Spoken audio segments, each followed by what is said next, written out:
Rob, it is it grieves my soul to see any Christian who proceeds. I believe it's Proverbs, is it 18:13, that he who answers a question before hearing it is a fool.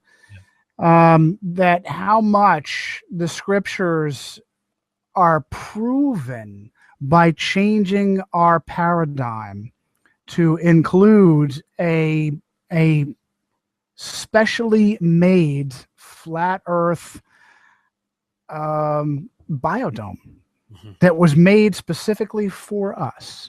The greatest really the greatest trick that say the greatest trick the devil ever had is convincing that he didn't exist. No, the greatest trick the devil ever pulled is convincing us that God doesn't exist. Because when you see how our existence is tailor-made for us, and how space is a lie, the millions and millions and millions of Earth-like planets are a lie. It is he who sits above the circle of the earth. The circle of the earth. Its inhabitants are like grasshoppers. He stretches out the heavens like a curtain. He spreads them out like a tent to dwell in. In our paradigm, in the new flat earth, intelligently designed paradigm, that is brilliant and spot on. In the evolutionary, heliocentric, globe earth, cosmic accident paradigm, it sounds ludicrous. So when Christians allow their normalcy bias to not, you said it, brother, you said Thomas wanted to put his fingers in the holes. Do you realize that everything that you've been told about space and star travel and about the way the earth is and about evolution has been fed to us? It is not empirical science. It does not use the scientific method. The scientific method tells us that we make observations. From those observations, we create an hypothesis. With that hypothesis, we begin to attempt to isolate the variables. If we can replicate the observation, then we can draw a conclusion without a prejudice and without a bias. Space as it has been handed to us is not scientific. Evolution is not even remotely scientific. It's not testable, observable, repeatable. All the so-called facts we've been told about space. Hey, let's do this. The moon is, I want to pull these figures up, but I don't want to cause a delay. The moon is what, supposedly some 2,000 miles wide, and the sun is some, forgive me, I'm not getting these figures right, but it's supposedly some 800,000 miles wide. The moon is how far from us? The sun is like 96 million miles away from us. And yet, when their paths coincide, they perfectly fit into each other, as if they're exactly the same size. Did you see the recent animation I just put up? I use a software called Stellarium. It's actually a heliocentric globe-based software. I mean, it's meant to work in that model. But I've been messing around with it because I wanted to see how the seasons work in the flat Earth model. Again, doing the scientific method. I come up with a hypothesis. I'm trying to test it. I'm trying to see it, how it works. And I messed around with it for probably 2 days until I figured out how I could depict what I was trying to see. And the conclusion, the way I did it was, because I was trying to deal with the issue of the long days, where the sun never really goes down in Antarctica. So I used the software. You can download the software for free.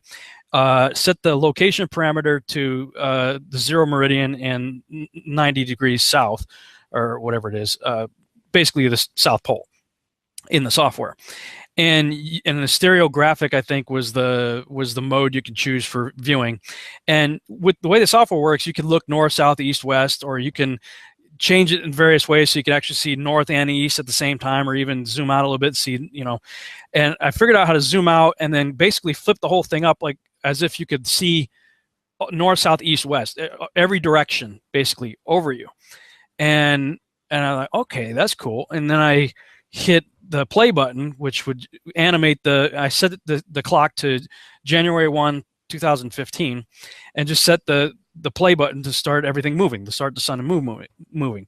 So basically it's moving overhead. But from your view looking up, it's coming this way. So it's counterclockwise.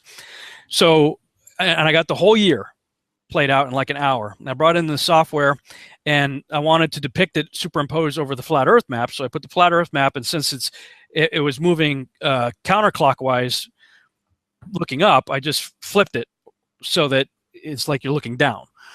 And all I did was put it on top. I just superimposed it over the flat Earth map, and it shows you the sun and moon going in this orbit over the circular Earth and extending its orbit and contracting its orbit. And what really fascinated me is the software. I didn't manipulate it at all. It actually depicted this. It showed as the sun was moving in its outer circle, its outer circuit, it sped up, which it would naturally have to do to maintain a 24-hour day the same time as when it's in the inner part of the circle, it's going slower. And so to prove that, I put January and June up at the same time, showing the widest path circuit as compared to the inner circuit, and how it's sped up over here and slowed down over here. And I'm going, wow, here's this heliocentric globe-based software actually proving, at least in theory anyway, the seasons on the flat Earth map.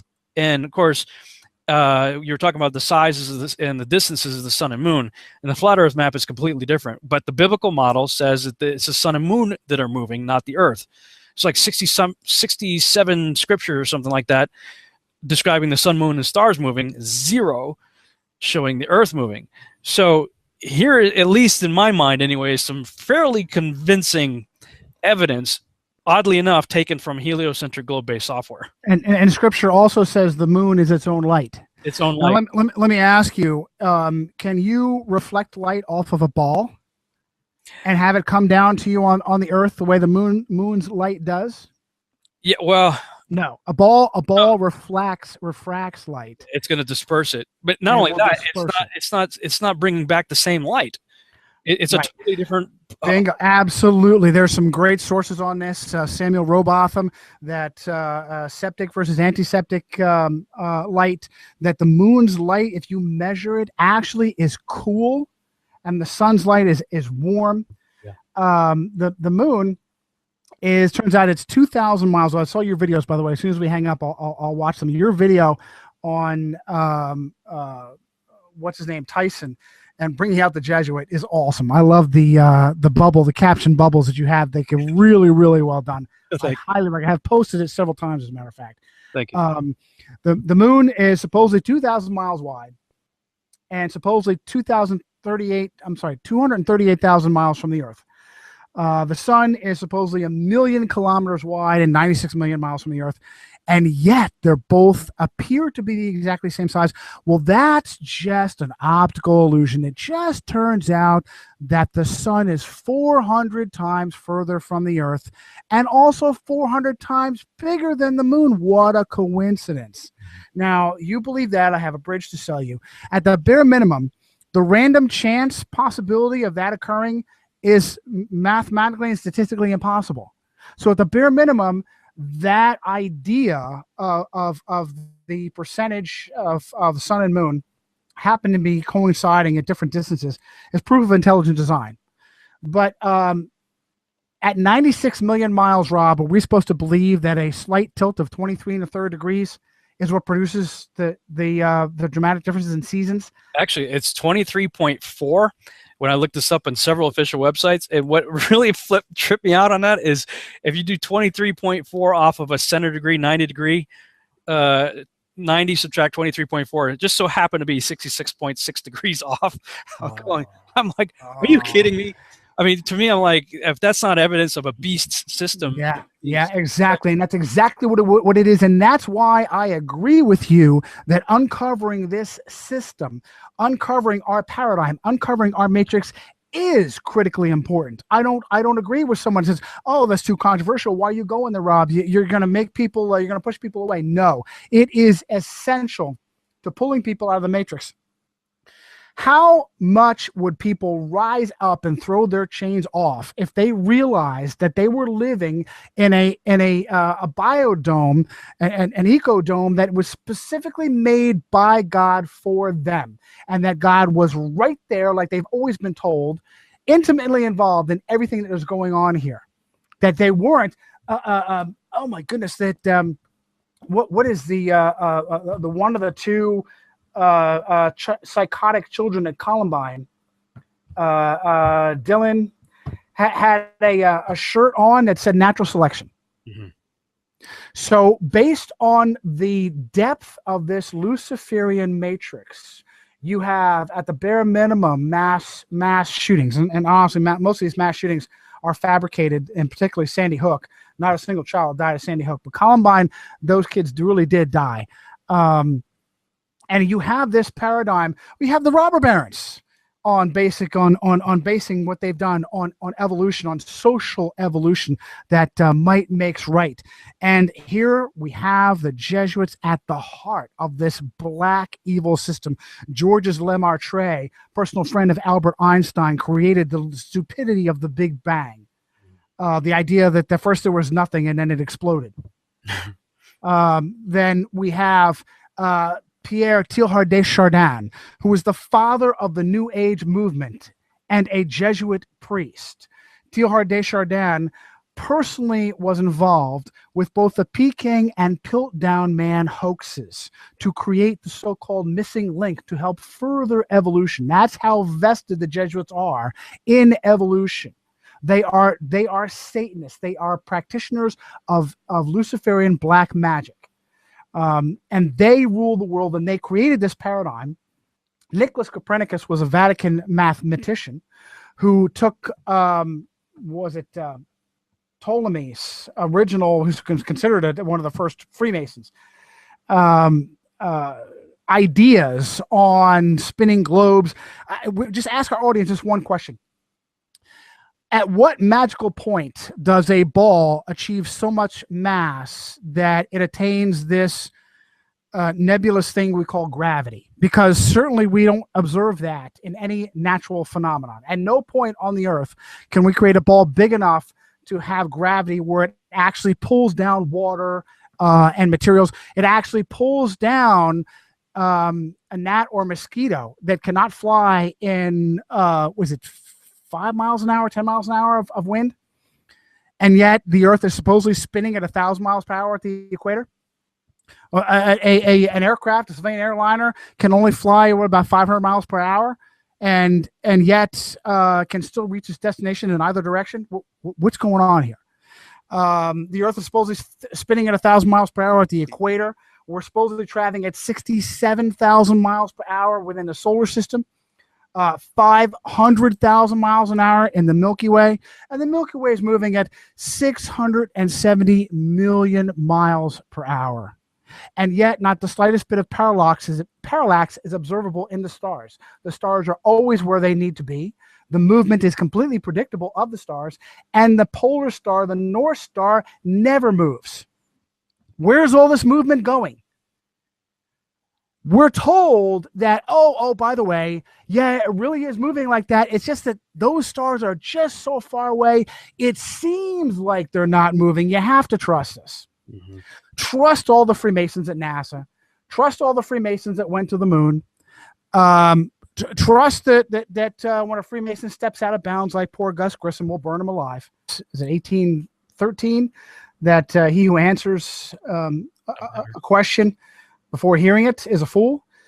That how much the scriptures are proven by changing our paradigm to include a spectral is convincing us that God doesn't exist.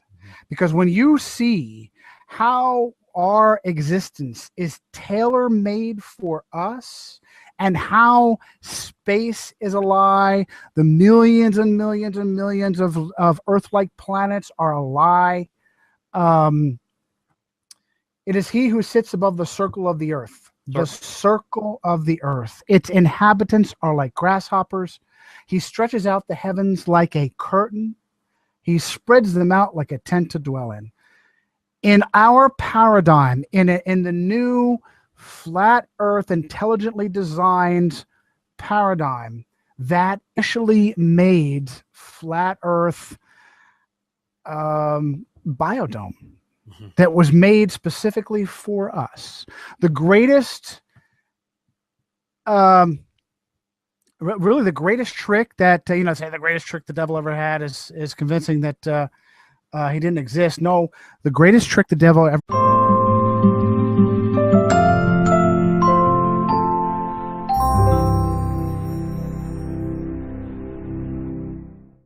Rob, it grieves my soul to see any Christian who proceeds. I believe it's Proverbs